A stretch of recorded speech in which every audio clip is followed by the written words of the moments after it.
We join the X-Men as they finally arrive home, with Charles urging Lilandra to relax during her stay with them when Kurt teleports inside next to Moira, who yells at him. Laying into him for scaring her, he apologizes as he was in a hurry when Sean grabs her from behind, kissing her. They all split up, with Aurora heading upstairs to her room where she gazes upon the multitude of plants laying around. Moving around, she talks with each of them while making a gesture after seeing that they need watered. Deciding to join them, she undresses as she summons a rain shower, which is accompanied by minor lightning and thunder. Downstairs, Jean's father seemingly notices the thunder but is admonished by his wife, who wants to talk of their daughter and what happened to her. Scott notices their apprehension, and Jean isn't surprised after everything that's happened, as she thinks back on the events after the Macron crystal and an encounter with the Imperial Guard ready to kill them. Lilandra orders Gladiator to stop, though, as she is the leader of the Shi'ar but is told otherwise. Having led a rebellion, she's a traitor, but having done it for the right reasons, she'll be crowned, though not right away. Not far away, Corsair asks Jean to keep the secret of him being Scott's father, though she thinks it's wrong. Proud of his son, he leaves with the Starjammers as Aurora comes up telling her friend that he was wrong to ask that of her. Knowing what he's been through, though, having been inside his head, she feels no choice but to accept, despite possibly being hated by Scott should he find out. Despite that, though, they are ready to leave through the Stargate. Back in the present, Jean is still unsure of her decision when her parents ask to talk with her somewhere else. Agreeing, she moves to join them when Scott asks if he should go with her, but she declines as he wonders when they'll have their chance to speak to each other.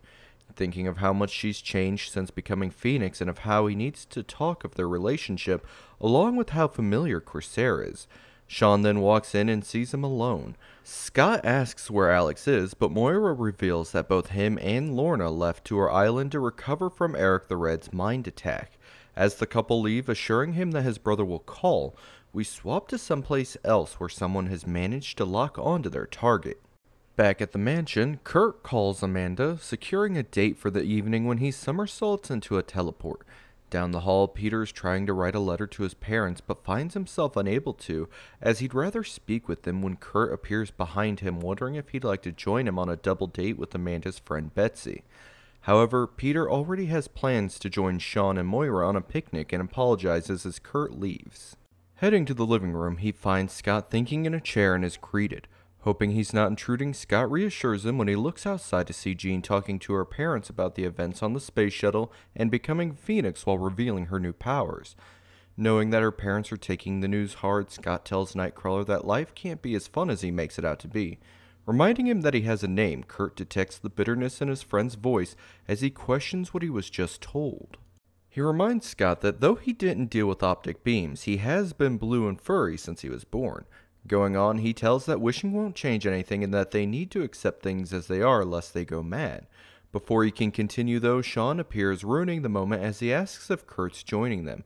Curious on how Scott feels of what he said, he passes on the invitation as Sean turns to Scott, who also turns the offer down. Heading back out, Cassidy goes to leave with the others joining him when someone else pipes up that they're joining.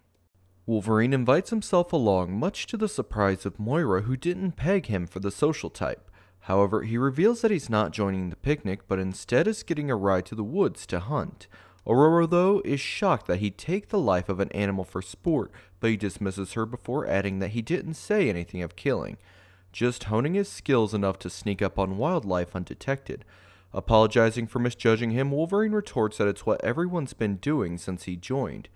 We change once again as the unknown men find their target, Weapon X, on the move and a mysterious figure lurks in the shadows. Returning to Wolverine, who was dropped in the woods as Moira and the others headed to a nearby lake, he is busy tracking a doe, feeling more relaxed than he has in months when it suddenly stiffens. Becoming still, he's sure he wasn't spotted when it darts off, and confused, Wolverine wonders what set it off as he's sure he's alone. At that moment, a man calling himself James McDonald Hudson, or Weapon Alpha, crashes into the ground next to Wolverine. He tells the mutant that Control wants him to return and that he's been sent to retrieve him. Wolverine tells James that he was there when he quit and that he's not returning. James remembers that Logan has always been a pain and prepares to fight as Wolverine pops his claws, confident he can beat Weapon Alpha. Lunging forward with a slash, James is astonished at how quick Wolverine's become, barely getting a force field up in time. Retaliating with a strike of his own, Hudson lands a solid punch. Wolverine yells that no matter how hard he's hit, he'll keep coming back, but thinks of how hard the blow landed and how despite their difference in size, he was always better than James as he sees the suit glowing as Weapon Alpha takes to the air. Revealing that the suit is the product of Canadian technology and that it makes him the equal of any Avenger, Logan mocks him, telling him to prove it, but feels that he's merely being toyed with when Hudson flies directly into Wolverine. Turning to the picnic, the others are having fun relaxing as Aurora revels in not having to worry about villains or traps. Basking in the sun though, she wishes she could cast aside her clothes when Peter reminds her of when she went swimming in the mansion's pool. Aware of it, she tells him that she only follows the land's rules for the professor's sake when she asks Peter about his homeland. Recalling fondly the vast lands and the seasons, he's unable to come up with the words and wishes he could show her. Before they can continue though, Wolverine crashes into a tree close to them. Storm rushes over to find him unconscious as Colossus moves to confront Weapon Alpha, who realizes that they know Wolverine and warns them to stay out of the confrontation. Colossus, though, shields his friend as he prepares to strike, and while in mid-blow, transforms into organic steel, strengthening his punch. As the blow connects, James finds himself in a position similar to Wolverine's, having been knocked back bodily into the trees. Astonished at what just happened, Weapon Alpha prepares for a bigger fight than anticipated as he easily picks up a fallen tree thanks to a suit's power. Storm, though, gathers energy as she cautions that in attacking one, that he's attacked them all while Wolverine regains consciousness behind her, and she unleashes a bolt of lightning at the tree, destroying it. Noticing that she talks of Wolverine as though he's part of a group, he retaliates with a beam of his own. Colossus moves to stop it, however it bounces off his armored body and strikes Moira, causing her to fall into the lake.